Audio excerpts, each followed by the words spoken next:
মনে রাখবেন, রমজানকে যে কদর করে না, রমজানেও যে গুনাহ করে, রমজানেও যে জাহান্নাম থেকে বাঁচার চেষ্টা করে না, রমজানেও যে জান্নাতের আমল করার চেষ্টা করে না, ভাই আমার, ছেলেরা আমার, বাবা আমার, পর্দার আড়ালের মা বোন আমার, সবাইকে এই শেষ কথা বলি। আল্লাহ রসুল বলছে, জিব্রাইল আইসা রমজানের শেষ দিন নবীজিকে আইসা বলে গেছে, ইয়া রাসূল আল্লাহ, এত বড় রমজান পেল,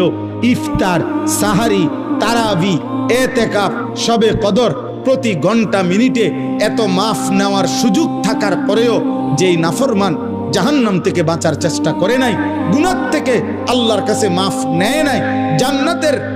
জরুর আশা পূর্ণ করতে পারে নাই, আমল করতে পারে নাই, খোদার কসম নবীজি বলছে,